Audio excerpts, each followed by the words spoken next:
اور صرف سمجھانے کے لیے عرض کر رہا ہوں، کوئی تنقید نہیں. اللہ تعالیٰ مجھے نیت کا وضو عطا کرے. ایک بات بتانا، اگر بہو کھانا پکا کے لائے اور سالن سے بال نکل آئے تو پھر اس کا کیا حال ہوتا ہے؟ کئی تو بوڑھے پلیٹ اٹھا کے دیوار میں مارتے ہیں. ایسا ہی ہوتا ہے نا بھئی، یہ کیا ہے؟ اور اگر کبھی روٹی سے نکل آئے تو بیوی صاحبہ کا کیا حال ہوتا ہے؟ یہ کوئی طریقہ ہے کھانا پکانے کا؟ اور اللہ تعالیٰ معاف کرے، اگر کبھی ہوٹل میں چلے جائیں امیر لوگ 15,000 کا ڈنر کرنے، تو وہاں کسی سالن کی پلیٹ سے بال نکل آئے تو پھر تو پیسے کیا دینے ہیں، پھر تو ان کو اور جرمانہ ہو جاتا ہے. یہ تو سارے بال نکل آئے تو مشکل. اور ویسے بھی جو نفاست ہے نا طبیعت کی، اس پر بوجھ بنتا ہے. بال کھانے میں ہو، آٹے میں ہو تو بوجھ بنتا ہے. تو بڑی مونچھوں والا دوست، بھائی، بزرگ جب پانی پیے گا تو بال پانی میں جائیں گے کہ نہیں جائیں گے؟ حکیم اور ڈاکٹر کہتے ہیں کہ کینسر کے مرض کا خطرہ ہے. اب باقی بھی راضی نہ ہو، حضور نے بڑی مونچھیں بھی پسند نہیں کی اور چھوٹی داڑھی بھی پسند نہیں کی. حضور نے فرمایا داڑھیاں بڑھاؤ، مونچھوں کو پست کرو، مشرکین کی مخالفت کرو. اور ایک مقام پہ رسول پاک علیہ السلام نے یہاں تک فرمایا کہ جو مونچھیں پست نہیں کرتا وہ ہم میں سے ہے ہی نہیں. اتنے سخت لفظ. ایک صحابی تھے، آپ یقین کریں نا، کئی دفعہ دوستوں کو کہنا پڑتا ہے اور کئی دفعہ نا مجھے محسوس ہوتا ہے کہ یار ہم روز ہی کہتے ہیں، لیکن کہتے پتہ کیوں ہے؟ کہ بوجھ بنتا ہے وہ بندہ جو اس طرح کی تباہ کے ساتھ آتا ہے، جو حضور نے پسند نہیں کیا. ایک شخص نبی پاک کے سامنے آیا، قاضی عبدالدائم دائم صاحب نے لکھا ہے، بڑی خوبصورت بات لکھی ہے. کہنے لگے حضور کے سامنے وہ اکثر آیا کرتا تھا تو مونچھیں بڑی تھی، حالانکہ داڑھی بھی بڑی تھی، مونچھیں بھی بڑی تھی. 2-4 دفعہ حضور نے باتوں باتوں میں تات اللفظ سمجھایا. کچھ بندے نہیں سمجھتے. تات اللفظ سمجھاؤ یا بڑا کھول کھول کے سمجھاؤ، پر بات سمجھنے کو تیار نہیں ہوتے. پتہ نہیں کیا ایسا حسن ہے بھئی، جو حسن نبی پاک نے پسند نہیں کیا وہ کبھی حسن ہو سکتا ہے، کبھی خوبصورتی ہو سکتی ہے. وہ کسی کا ذاتی کلچر تو ہو سکتا ہے پر دین کی تہذیب نہیں. نبی کریم علیہ السلام نے کئی دفعہ سمجھایا تو ان کی سمجھ میں بات نہ آئی. ایک دن وہ بیٹھے ہوئے تو حضور نے ایک صحابی سے فرمایا کینچی لاؤ. کہنے لگے میں سمجھ گیا کہ میرے ساتھ کچھ ہونے لگا ہے. ساتھ ہی حضور نے فرمایا ایک مسواک بھی لانا. کہنے لگے میں نے کہا بچت ہو گئی، میرے تو دانت صاف ہے. تو یہ شاید اس کی بات ہونے لگی ہے جس کے دانت بھی ٹھیک نہیں. دونوں چیزیں جب آ گئی نا تو حضور اٹھے اور نبی پاک نے مسواک ان کے ہونٹوں پہ رکھی. اسی سے آبی ہونٹوں کے اوپر مسواک رکھ کے تو اوپر سے حضور نے مونچھیں کاٹ دی. فرمایا یہ نہ ایسا کرو، یہ چیز مجھے پسند نہیں ہے. حضور نے نفاست پسندی کو. اب تو اللہ تعالیٰ خیر کرے، ملانگ آ گئے مارکیٹ میں. ملانگ، درویشی، فقیری، ان کے پاس رش بھی زیادہ ہے، ان کے درباروں پہ بھی رش زیادہ ہے. ہاں جی، کہتے ہیں حضرت صاحب درویش آدمی ہے. بھئی روٹی تو پورے ٹائم پہ کھاتا ہے، مونچھیں کٹوانے میں ہی درویش ہو گیا ہے. نہ بال کٹواتا ہے نہ مونچھیں کٹواتا ہے. یہ گرو نانک کی تعلیمات ہیں، یہ نبی پاک کی تعلیم نہیں. وجود کا کوئی بال نہ کٹوانا یہ سکھوں کا طریقہ ہے. مسلمانوں کا یہ انداز، یہ کدھر کی فقیری ہے؟ دین کوئی غلاظتوں والا معاذ اللہ کہ بابا کپڑے نہیں بدلتا، بابا غسل نہیں کرتا، بابا بال نہیں کٹواتا. بابا ہے؟ پاگل ہے. قطعی طور پر کوئی فقیری نہیں. فقیری صرف وہ ہے جو میرے نبی نے کیا ہے صلی اللہ تعالی. اس منبر پر بیٹھنا فقیری ہے چونکہ حضور ہر جمعے بیٹھا کرتے تھے. مصلی پہ نماز پڑھانا فقیری ہے چونکہ حضور ہر جمعے ہر 5 نمازوں کی حضور امامت فرماتے. دین کی تبلیغ کرنا فقیری ہے جو میرے نبی پاک کیا کرتے. خلاف پیغمبر کسے راہ گزیر، وہ فقیری نہیں، وہ تماش بھی نہیں ہے، لوٹنے کا طریقہ ہے. اس کے علاوہ کوئی سٹائل نہیں. فقیری صرف وہ ہے جو رستہ میرے رسول پاک نے ہمیں عطا فرمایا، اس سے ہٹ کر کوئی فقر نہیں. میری بات کی سمجھ آ گئی آپ حضرات کو؟ نبی پاک علیہ الصلوۃ والسلام صاف لباس، اچھے کپڑے، اجلا انداز.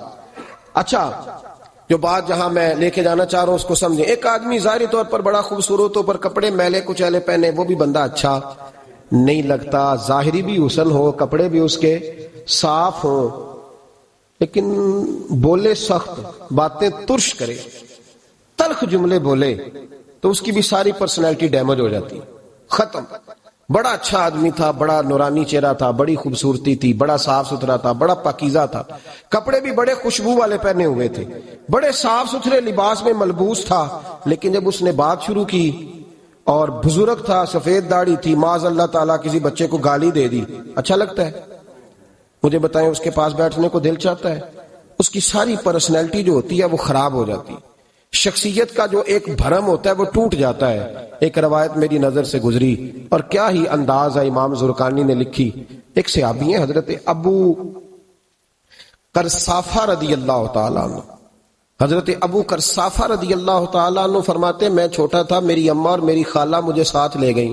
میں نے کہا کہاں جانا ہے؟ کہنے لگے آؤ نبی پاک کا کلمہ پڑھنے جانا ہے. پڑھیے درود شریف صلی اللہ، سارے پڑھیے، پھر پڑھیے ایک دفعہ صلی اللہ تعالی علیہ. حضور کا ذکر ہو تو فوراً درود پڑھنا چاہیے. نبی کریم علیہ السلام کی بارگاہ میں نا میری خالہ اور میری اماں دونوں مجھے ساتھ لے گئیں کلمہ پڑھنے.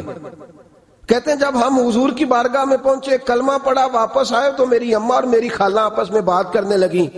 میری خالہ کہنے لگی تو نے دیکھا ہے ان کا بولنا کتنا مزیدار تھا.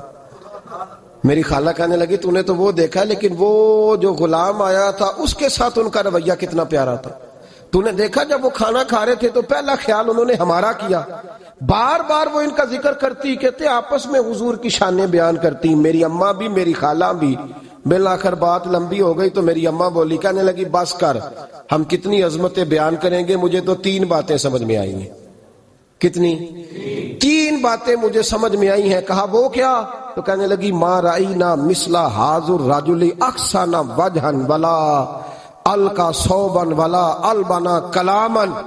کہنے لگی مجھے تو 3 باتیں سمجھ میں آئی ہیں کہ نہ اتنا خوبصورت چہرے والا کوئی شخص دیکھا ہے اور نہ اتنے صاف کپڑوں والا کو دیکھا ہے اور نہ ہی اتنی میٹھی بولی بولنے والا کوئی دیکھا ہے. تینوں باتوں کی کمال ہے. ظاہری حسن بھی کمال، کپڑوں کی صفائی بھی کمال، اور رسول پاک کا بولنا بھی کمال، لب و لہجے میں مٹھاس بھی خوبصورتی والی. یہ اصل حسن ہے کہ ظاہراً بھی انسان بڑا منزہ ہو، باطناً بھی بڑا صاف ستھرا ہو. میرے رسول پاک علیہ الصلوۃ والسلام کا طریقہ مبارکہ پتہ کیا تھا؟ حضور صلی اللہ تعالی علیہ وآلہ وسلم جب مسجد میں نماز پڑھ لیتے تو حضرت جعفہ رضی اللہ تعالیٰ عنہ فرماتے، بخاری کی حدیث ہے، فرماتے میں مدینہ شریف میں آیا تو حضور نماز پڑھ لیتے تو صحابہ نبی پاک کے پاس آتے اور حضور کا دست مبارک پکڑ کے پہلے چومتے پھر چہروں پہ ملتے. پہلے چومتے پھر چہروں پر. نبی پاک کے صحابہ حضور کے قدم بھی چوما کرتے، قدموں میں جھکا کرتے تھے. یہ تو بھائی اس وقت پتہ چلتا ہے جب کسی سے پیار ہو جاتا ہے، جب کسی بندے سے. میں اکثر مثال دیا کرتا ہوں اکثر کہ کسی کا بچہ پیشاب کرے تو کہہ آتی ہے، الٹی آتی ہے، لیکن اپنا بچہ بالوں میں بھی کر دیتا ہے. پھر کوئی کہہ نہیں آتی چونکہ اپنا ہے نا، پیار ہو گیا نا.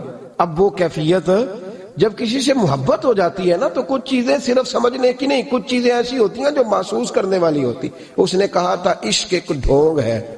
میں نے کہا تجھے عشق ہو خدا کرے، پھر کوئی تجھے اس سے جدا کرے، تو اسے تسبیحوں پہ پڑا کرے، تو اسی کا نام جپا کرے، تو گلی گلی پھرا کرے، پھر میں کہوں کہ عشق ایک ڈھونگ ہے اور تو نہیں کہا کرے.